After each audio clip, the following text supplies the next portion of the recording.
नमस्कार दोस्तों, स्वागत है आपका इंस्पायर कथा हब में, जहां हम आपको ऐसी सच्ची और प्रेरणादायक कहानियां सुनाते हैं जो आपके दिल को छू जाएं। आज हम लेकर आए हैं ईमानदार धोबी की कहानी, जो हमें सिखाती है कि नेक नियत और सच्चे कर्म कभी बेकार नहीं जाते। चलिए शुरू करते हैं ये भावनाओं से भरी एक साधारण कहानी।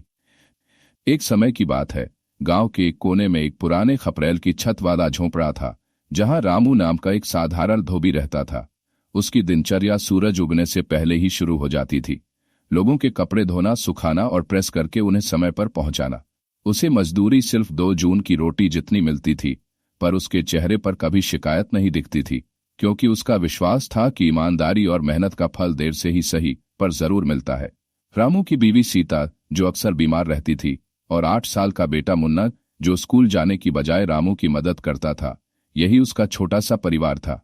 कपड़े धोने के लिए वह पास के नदी घाट पर जाता और अक्सर आसमान की ओर देखकर सोचता, कब बदलेगा मेरा नसीब। उसके पास भले ही ज्यादा कपड़े न हों या चप्पलें टूटी हों, लेकिन उसका आत्मसम्मान बहुत ऊंचा था।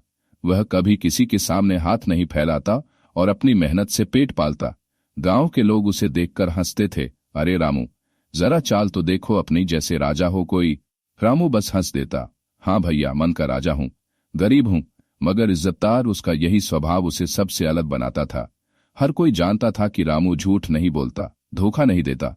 एक बार जब स्कूल मास्टर साहब ने गलती से उसे 100 की जगह 1000 का नोट दे दिया, तो रामू अगले दिन नोट लौटाने चला गया और बोला, साहब, गलती से ज्यादा दे दिए थे। मास्टर साहब की आंखें नम हो गईं। गरीबी ने रामू को तोड़ा नहीं, बल्कि उसकी आत्मा को और मजबूत बना दिया। गांव में बहुतों के पास धन था, पर रामू के पास ईमान था, और यही ईमानदारी एक दिन उसकी जिंदगी बदलने वाली थी। रामू की जिंदगी कभी आसान नहीं थी।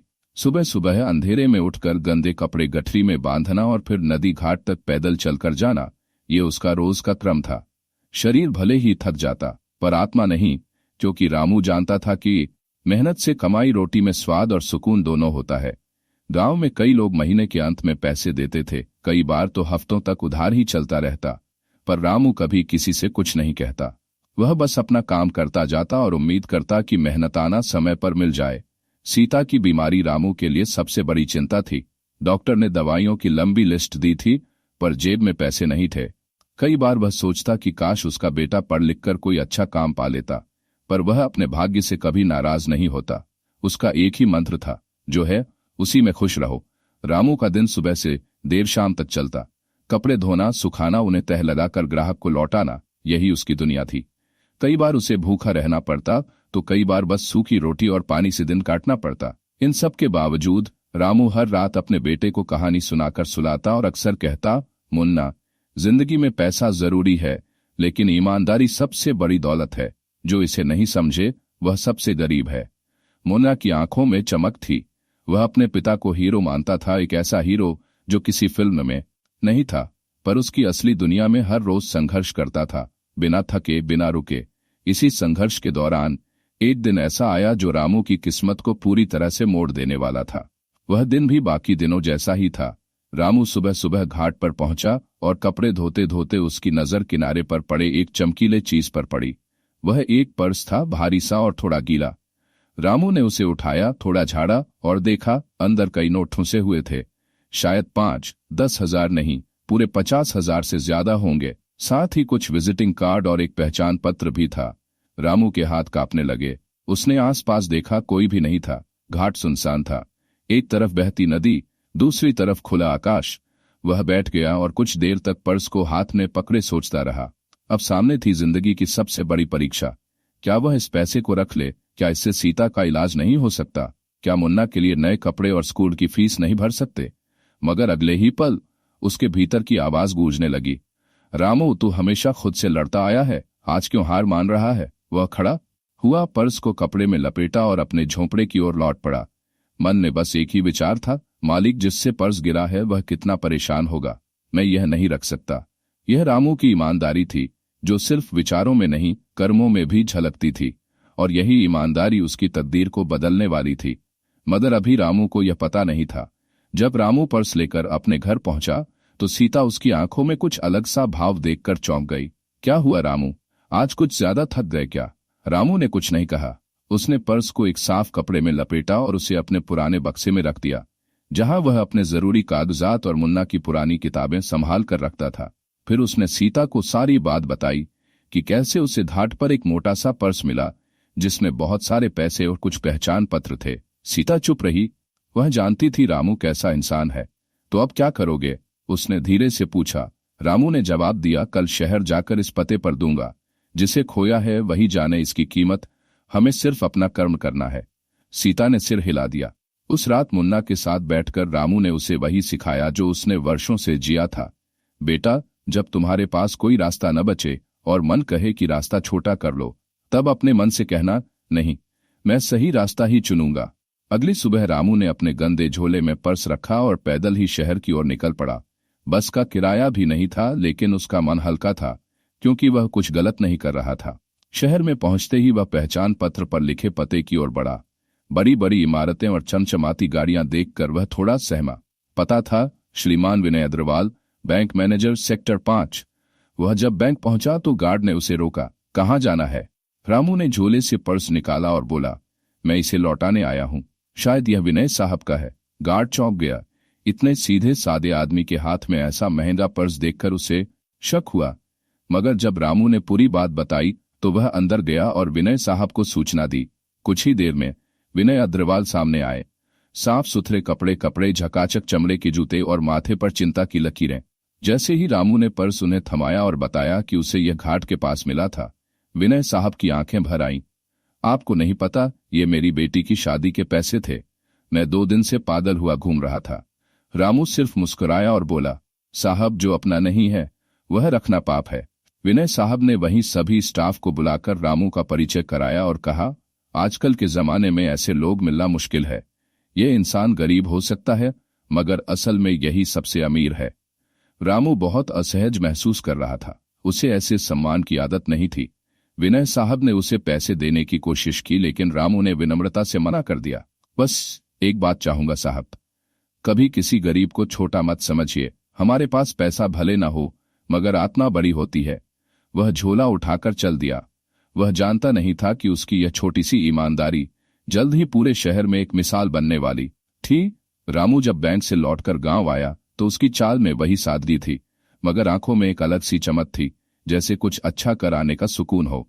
गांव वालों ने देखा कि रामू खुश है, लेकिन उन्हें कुछ पता नहीं चला, क्योंकि रामू दिखावे में विश्वास नहीं करता था। सीता ने पूछा, क्या हुआ वहां? किसका था पर्स? रामू मुस्कुराया, एक भले आदमी का। बेटी की शादी के पैसे थे, कह रहे थे बहुत जरूरी थे, मैंने लौटा दिए। सीता को गर्व हुआ। वह जानती थी कि उसने एक ऐसे आदमी से शादी की है जिसकी ईमानदारी ही उसकी असली दौलत है। लेकिन कहानी यही नहीं रुकी। अगले ही दिन शहर के एक प्रमुख अखबार में एक खबर छपी, धोबी की ईमानदारी ने बचाई बेटी की शादी। रामू नामक ग्रामीण युवक ने लौटाया 50,000 का पर्स। फोटो में रामू की धुंधली सी तस्वीर थी, हाथ में झोला, चेहरे पर शर्मीली मुस्कान। उस खबर ने तहलका मचा दिया। लोगों ने सोशल मीडिया पर तारीफें करनी शुरू की। कमेंट्स में लिखा गया, भारत ऐसे ही लोगों की वजह से चलता है, गरीब मगर असली अमीर। ईमानदारी अब भी जिंदा है। विनय साहब ने खुद इस खबर को शहर के प्रशासन तक पहुंचाया। 2 दिन बाद रामू को एक चिट्ठी मिली, आपको जिला कार्यालय में बुलाया गया है। रामू घबरा गया। उसने कभी किसी अफसर का चेहरा भी ठीक से नहीं देखा था। डरते डरते सीता से बोला, पता नहीं क्या है, कहीं कोई गलती तो नहीं हो गई? सीता ने ढाढ़स बंधाया, जब तुमने कुछ गलत किया ही नहीं तो डर किस बात का? रामू अगली सुबह साफ कपड़े पहनकर शहर पहुंचा। उसे कार्यालय में बैठाया गया और थोड़ी देर बाद जिला कलेक्टर स्वयं आए। उन्होंने मुस्कुराते हुए रामू का हाथ थामा और बोले, आप जैसे लोग समाज की असली रीढ़ है। आपने सिर्फ एक पर्स नहीं लौटाया, आपने ईमानदारी और इंसानियत की मिसाल कायम की है। वहां मौजूद मीडिया ने रामू से सवाल किए, जब आपके पास खुद इलाज के पैसे नहीं थे तो क्यों लौटाया वो पर्स? रामू ने सीधा उत्तर दिया, क्योंकि वह मेरा नहीं था, और जो मेरा नहीं था और जो मेरा नहीं वो मुझे सुख नहीं देगा। पूरा कमरा तालियों से गूंज उठा। वहीं कलेक्टर ने घोषणा की, हम रामू जी को ईमानदारी सम्मान से नवाजते हैं, साथ ही उनके बेटे की पढ़ाई का पूरा खर्च जिला प्रशासन उठाएगा। सीता जी का इलाज सरकारी खर्चे पर होगा और रामू जी को शहर में कपड़े धोने की एक छोटी दुकान और एक छत प्रदान की जाएगी। रामू की आंखें भर आईं। वह कुछ बोल नहीं सका, बस हाथ जोड़कर खड़ा रहा। वह समझ गया था कि उसका सबसे कठिन फैसला ही उसका सबसे सही फैसला था। उस दिन रामू ने जाना कि ईमानदारी की कसौटी पर खरा उतरना आसान नहीं होता, मगर जब आत्मा सच्ची हो तो ऊपर वाला खुद रास्ता बना देता है। रामू अब गांव का ही नहीं, शहर भर का नाम बन चुका था। जिस ईमानदारी की लोग बातें करते थे, उसे रामू ने अपने कर्म से साबित कर दिखाया था। जिला प्रशासन की ओर से उसे शहर में एक छोटी सी दुकान दी गई, जहां वह कपड़े धोने और प्रेस करने का काम कर सकता था। साथ ही एक छोटा सा क्वार्टर भी मिला, जहां वह सीता और मुन्ना के साथ रहने लगा। नई जगह, नए लोग, नया माहौल, सब कुछ बदला बदला सा था, मगर रामू वही था। उसकी आंखों में अब भी वही सादगी थी, हाथों में वही मेहनत और दिल में वही ईमानदारी। सीता का इलाज भी शुरू हो गया। अब उसकी सेहत धीरे धीरे सुधरने लगी थी। मुन्ना को पास के सरकारी स्कूल में भर्ती करवा दिया गया। वह नए कपड़ों और किताबों के साथ पहली बार स्कूल की असली बेंच पर बैठा। रामू रोज उसे स्कूल छोड़ने जाता और दुकान खोलकर काम में लग जाता। शहर की भीड़भाड़, ट्रैफिक की आवाजें और समय की भाग दौड़ रामू के लिए नई चीजें थीं, मगर उससे फर्क नहीं पड़ता था। उसका ध्यान सिर्फ अपने काम और परिवार पर था। लोग अब उसे रामू भाई कहकर बुलाते थे। जो ग्राहक एक बार आता, बार बार उसी के पास लौटता, क्योंकि रामू सिर्फ कपड़े नहीं धोता था, भरोसा भी लौटा देता था। दुकान के बाहर एक बोर्ड टंगा था, ईमानदारी की मिसाल, रामू धोबी। अक्सर अखबार वाले, पत्रकार और समाज सेवी उससे मिलने आते। कोई वीडियो बनाता, कोई इंटरव्यू लेता। कई बार बड़े कॉलेजों के स्टूडेंट्स भी उससे मिलने आते और कहते, रामू अंकल, हमने आपकी कहानी पढ़ी है, आपसे मिलकर हमें असली इंसानियत समझ में आई। रामू शर्माकर मुस्कुरा देता, बेटा, मैंने कोई बड़ा काम नहीं किया, बस जो सही लगा वो किया। उसका व्यवहार सबको भाता था। एक दिन पास की कॉलोनी से एक महिला आई, बोली, रामू भैया, आपको देखकर ऐसा लगता है जैसे अब भी अच्छे लोग जिंदा हैं। रामू ने नम्रता से जवाब दिया, मैडम जी, अच्छा होना मुश्किल नहीं, बस सही रास्ता पकड़ना होता है, और मन में लालच न हो तो रास्ते खुद साफ होते जाते हैं। धीरे धीरे रामू की दुकान भी चलने लगी। आमदनी बढ़ी, मगर उसका रहन सहन वैसा ही रहा। वह अब भी वही पुरानी धोती पहनता, वही झुका हुआ सिर और वही नम्र बोलचाल। उसे न नाम का घमंड था, न इनाम की खुशी का घमंड। एक शाम जब रामू अपनी दुकान बंद कर रहा था, तो मुन्ना दौड़ता हुआ आया, बाबा, आज स्कूल में मेरे टीचर ने कहा कि मैं आपका बेटा हूं, और सबने तालियां बजाईं। मुझे गर्व हुआ। रामू की आंखें भर आईं। उसने मुन्ना को गले लगाया और बोला, बेटा, जब हम अपने कर्मों से लोगों का सम्मान कमाते हैं, तब असली इज्जत मिलती है। धन आए या ना आए, इज्जत आ जाए तो समझो जिंदगी सफल हो गई। शहर की इस भीड़ में रामू एक साधारण इंसान था, मगर उसकी सच्चाई, उसकी ईमानदारी उसे बहुत असाधारण बना चुकी थी। रामू की सादगी और ईमानदारी की गूंज अब अखबारों की सीमाओं से निकलकर इंटरनेट की दुनिया में पहुंच चुकी थी। एक यूट्यूब चैनल ने जब रामू का इंटरव्यू लिया और उसका छोटा सा वीडियो अपलोड किया, तो वह देखते ही देखते वायरल हो गया। वीडियो का शीर्षक था, ईमानदारी की मिसाल, इस गरीब धोबी ने लौटाया 50,000 का पर्स, खुद रहा भूखा। वीडियो में रामू की सादगी, उसकी आंखों की सच्चाई और उसकी धीमी मगर सटीक बातें सुनकर लाखों लोगों के दिल भर आए। कमेंट्स की बार आ गई, रामू भाई जैसे लोग ही समाज की उम्मीद है, आज भी इंसानियत जिंदा है, शुक्रिया रामू जी। कहानी सुनकर आंखें नम हो गईं। वीडियो वायरल हुआ तो कई न्यूज चैनल्स ने भी रामू को आमंत्रित किया। एक दिन उसे एक कॉल आया, नमस्कार रामू जी, हम एनडीटीवी से बोल रहे हैं, आपकी कहानी देश भर में सराही जा रही है, क्या आप हमारे शो देश के हीरो में आ सकते हैं? रामू पहले तो हकबका गया। उसने कहा, साहब, मैं तो बस कपड़े धोता हूं, ये सब बड़े लोगों के काम होते हैं। पर रिपोर्टर ने कहा, नहीं रामू जी, आप ही असली बड़े आदमी हैं, आप जैसा बनने की कोशिश में लोग जिंदगी गुजार देते हैं। रामू को चैनल वाले गाड़ी भेजकर स्टूडियो लाए। स्टूडियो की रोशनी, कैमरे और सेटअप देखकर वह थोड़ा सहम गया, लेकिन जब उसने अपने मन की बात बिना घबराए कहनी शुरू की तो सबको चुप करा दिया। एंकर ने पूछा, रामू जी, जब आपके पास खुद के इलाज और रोटी के पैसे नहीं थे, तब आपने वो पर्स क्यों लौटाया? रामू ने सिर झुकाकर कहा, क्योंकि वो मेरा नहीं था, और जो मेरा नहीं वो मुझे चैन से जीने नहीं देता। यह लाइन पूरे देश में गूंज गई। शो के बाद सोशल मीडिया पर रामू थेरो ट्रेंड करने लगा। लोगों ने पोस्टर बनाए, बच्चों को रामू की कहानी सुनाई जाने लगी। स्कूलों में ईमानदारी पर भाषण देने वाले बच्चों ने रामू चाचा का नाम लेना शुरू किया। ये सब देखकर रामू को हैरानी होती थी, लेकिन घमंड नहीं। वह अब भी अपनी दुकान पर उसी तरह आता, मुन्ना को स्कूल छोड़ता और सीता को डॉक्टर के पास ले जाता। एक दिन शहर के एक प्रतिष्ठित कॉलेज से निमंत्रण आया, हम चाहते हैं कि आप हमारे छात्रों को जीवन और मूल्यों पर बात करें। रामू ने कहा, मैं कोई विद्वान नहीं हूं, मैं तो बस एक मजदूर हूँ, कॉलेज प्रिंसिपल ने जवाब दिया। यही आपकी सबसे बड़ी योग्यता है रामू जी, आपने बिना पढ़े वह सिखाया है जो हम पढ़ा नहीं सके। रामू कॉलेज पहुंचा, सैकड़ों छात्र तालियों से उसका स्वागत कर रहे थे। रामू ने माइक पर सिर्फ कुछ ही शब्द कहे, अगर जिंदगी में सुखी रहना है तो सच्चे बनो, जो तुम्हारा नहीं उसके पीछे मत भागो। भगवान हर चीज का हिसाब करता है, समय आने पर सब कुछ देता है। पूरा हॉल खड़ा हो गया, तालियों से गूंज उठा। रामू की कहानी अब सिर्फ एक घटना नहीं थी, यह अब एक आंदोलन बन चुकी थी। लोगों के मन में यह विश्वास जागा कि ईमानदारी सिर्फ किताबों में नहीं बल्कि जीने के तरीके में भी हो सकती है। एक सुबह रामू अपनी दुकान खोल रहा था। बाहर हल्की हल्की धूप फैली थी और हवा में ठंडक थी। जैसे ही उसने लकड़ी के शटर को उठाया, सामने एक कार आकर रुकी। उसमें से उतरे दो सज्जन, एक के हाथ में कैमरा था और दूसरे के पास नोटबुक। रामू ने मुस्कुराते हुए पूछा, क्या धोने को कुछ लाए हैं साहब?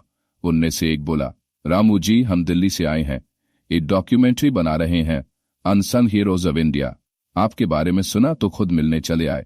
रामू थोड़ा झिझक गया, उसे अब तक कैमरे और पत्रकारों की आदत नहीं हुई थी। वह बोला, मैं तो बस अपना काम करता हूं भैया, क्या दिखाना है इसमें? पत्रकार मुस्कुराए, रामू जी, आपने जो किया वो शब्दों में नहीं समा सकता। लोग जानना चाहते हैं कि आपके जैसे लोग कैसे सोचते हैं, कैसे जीते हैं। उन्होंने कैमरा लगाया, दुकान के बाहर से लेकर भीतर तक की छोटी सी जगह शूट की। सीता चूल्हे के पास बैठी थी, मुन्ना किताब लेकर स्कूल जाने को तैयार था।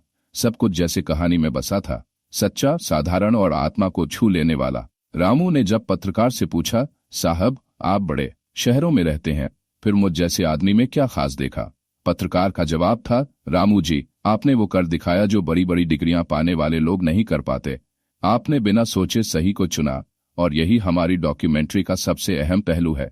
इंटरव्यू के दौरान रामू ने सिर्फ सादगी से बातें की। वह बोला, हम गरीब लोग हैं साहब, पर आत्मा में कोई गरीबी नहीं रखी। माँ बाप ने सिखाया था, अपने हिस्से की रोटी खाओ, किसी और के हिस्से की मत देखो, बस वही कर रहा हूँ। पत्रकारों ने उस दिन पूरे परिवार के साथ खाना खाया। सीता ने चूल्हे पर दाल चढ़ाई और रोटियां सेंकी। पत्रकारों ने खाकर कहा, रामू जी, ये खाना 5 सितारा होटल से अच्छा है, इसमें मेहनत और सच्चाई की खुशबू है। बातें हुई, कैमरे ने सब कैद किया और फिर पत्रकारों ने विदा ली। कुछ दिन बाद वह डॉक्यूमेंट्री यूट्यूब और टीवी चैनलों पर रिलीज हुई। रामू धोबी, ईमानदारी का असली हीरो। वीडियो में रामू का झोंपड़ी नुमा क्वार्टर, उसकी दुकान, सीता की मुस्कुराहट, मुन्ना की किताबें और सबसे बड़ी बात, रामू की आंखों की चमक। सबने लोगों को भीतर तक छू लिया। उसके बाद तो रामू के पास मेल, फोन और चिट्ठियों की लाइन लग गई। कोई उसे सम्मानित करने बुलाता, कोई पुरस्कार देने की घोषणा करता, पर रामू हर जगह एक ही बात कहता, मैं कोई बड़ा आदमी नहीं, मैं तो बस अपने बाबा की सिखाई बातों पर चला। सच बोलो, सही करो और दिल से जियो। उसकी दुकान अब एक प्रतीक बन चुकी थी, ईमानदारी की दुकान। आने जाने वाले रुकते, फोटो खिंचवाते और उससे बात करते जैसे वो कोई किताब से निकला पात्र हो। रामू को ये सब थोड़ा अजीब लगता था, लेकिन वह हर किसी से एक सी नम्रता से पेश आता। रामू अब जान चुका था कि उसका छोटा सा फैसला, उसकी एक सुबह की ईमानदारी, न जाने कितनों की रातों में रोशनी बन चुकी है। रामू, जो अब जगन्नाथ के नाम से भी जाना जाने लगा था, अब सिर्फ एक धोबी नहीं रहा था, वह पूरे कस्बे में एक मिसाल बन चुका था। हर गली में उसके नाम की चर्चा थी। बच्चे उसे ईमानदार चाचा कहकर पुकारते, बुजुर्ग उसे आशीर्वाद देते और युवा उससे प्रेरणा लेते। एक दिन नगर पालिका की ओर से उसके सम्मान में एक सार्वजनिक सभा आयोजित की गई। वहां बड़े बड़े अधिकारी, नेता, व्यापारी और स्कूल कॉलेज के विद्यार्थी जमा हुए। मंच से जगन्नाथ को नागरिक सम्मान पत्र और 25 रुपये का पुरस्कार दिया गया, लेकिन उसने वो पुरस्कार यह कहकर लौटा दिया, मैंने जो किया वो मेरा कर्तव्य था। जो कुछ भी मिला भगवान की कृपा है। मैं चाहता हूं कि यह पैसा किसी और जरूरतमंद के काम आए। भीड़ सन्न रह गई, आंखें नम हो गईं, तालियां बजती रहीं। उसकी यह बात सुनकर एक एनजीओ की प्रमुख महिला खड़ी हुई और कहा, हमारी संस्था ऐसे लोगों की तलाश में रहती है जो दिल से सेवा करना जानते हैं। जगन्नाथ जी, क्या आप हमारे साथ जुड़ना चाहेंगे? जगन्नाथ ने विनम्रता से हामी भर दी। अब वह गरीब बच्चों को पढ़ाने, वृद्धाश्रम में सेवा करने और समाज को जागरूक करने जैसे कामों में जुट गया। जहां पहले लोग उसे बस एक कपड़े धोने वाला समझते थे, अब वही लोग उसे समाज सुधारक, सच्चा सेवक और ईमानदारी का प्रतीक मानते थे। छोटे छोटे बच्चे उसकी कहानी सुनकर कहते, हम भी जगन्नाथ चाचा जैसे बनेंगे। उसकी ईमानदारी अब किसी कहानी की तरह घर घर में सुनाई जाती थी। गांव हो या शहर, हर कोने से बस यही आवाज आती थी, ईमानदारी जिंदा है क्योंकि जगन्नाथ जैसे लोग आज भी हैं।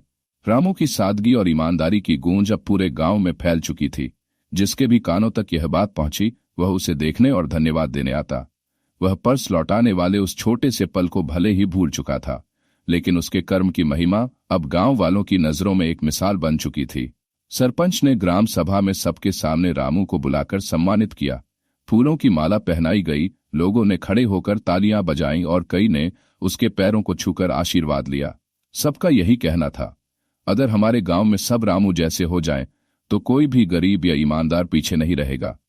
गांव की ही एक सामाजिक संस्था ने यह निर्णय लिया कि रामू को हर महीने एक निश्चित सहायता दी जाएगी, जिससे वह अपने काम में और सुधार कर सके। साथ ही गांव के स्कूल में बच्चों को रामू की कहानी सुनाई जाने लगी, ताकि उनमें भी ईमानदारी और मेहनत का बीज बोया जा सके। रामू को अब महसूस हो रहा था कि एक छोटा सा काम भी कितनी दूर तक असर कर सकता है। उसने सोचा नहीं था कि उसकी सच्चाई एक दिन गांव के बच्चों के लिए प्रेरणा बन जाएगी, और यह सब केवल एक खोया हुआ पर्स लौटाने से हुआ। रामू की आत्मा मुस्कुरा रही थी। उसके पास अब भी पुराने कपड़े, वही छोटी सी झोंपड़ी और वही गधा था, लेकिन अब उसकी आंखों में आत्मसंतोष था, उसकी चाल में आत्मविश्वास और उसकी जिंदगी में सम्मान था। समय बीतता गया, रामू अब पहले से थोड़ा बेहतर जीवन जी रहा था। ईमानदारी की सौगात ने उसे वही दिया जो वह बचपन से चाहता था, आत्मसम्मान। गांव के लोग उसे अब केवल एक गरीब गधे वाले के रूप में नहीं, बल्कि एक मिसाल के रूप में देखते थे। एक दिन गांव के स्कूल से बुलावा आया। शिक्षक ने कहा, रामू भैया, आज बच्चों को आपकी कहानी सुनानी है, आप खुद आकर सुनाइए। रामू सकुचाया, हंसते हुए बोला, मैं क्या बोलूंगा मास्टर जी, मैं तो बस सीधा सादा आदमी हूं।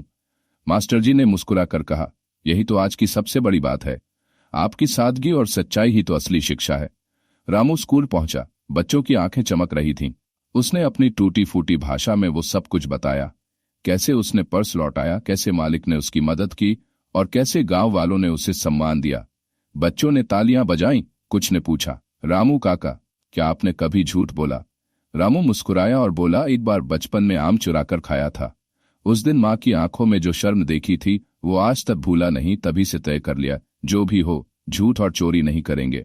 उस दिन से स्कूल के नोटिस बोर्ड पर लिखा गया एक नया वाक्य, ईमानदारी सबसे बड़ा सौगात है, रामू गधे वाला। वर्षों बाद जब रामू बूढ़ा हुआ, उसके पास अब भी ज्यादा कुछ नहीं था, मगर जब वह अपनी झोंपड़ी से निकलता, लोग दूर से नमस्कार करते, बच्चे उसे देखकर दौड़ पड़ते और हर त्योहार पर गांव का पहला न्योता उसे ही जाता। एक शाम वह पेड़ के नीचे बैठा था। सूरज डूब रहा था। उसकी आंखें बंद थीं और चेहरे पर शांति थी, जैसे वह जीवन से कह रहा हो, तेरा धन्यवाद, तूने मुझे कभी अमीर नहीं बनाया, पर मुझे एक सौगात दी, आत्मसम्मान की। यही रामू की असली पूंजी थी, यही उसकी सौगात थी, जो किसी नोट में नहीं मिलती, किसी दुकान में नहीं बिकती, और जो केवल एक सच्चे दिल से ही मिलती है। तो दोस्तों, ये थी ईमानदार धोबी की कहानी। एक इंसान जिसने गरीबी में भी ईमानदारी नहीं छोड़ी, और उसी के बल पर वह बन गया पूरे गांव के लिए मिसाल। अगर आपको ये कहानी प्रेरणादायक लगी हो तो लाइक करें, शेयर करें और हमारे चैनल इंस्पायर कथा हब को सब्सक्राइब करना ना भूलें। मिलते हैं अगली कहानी में।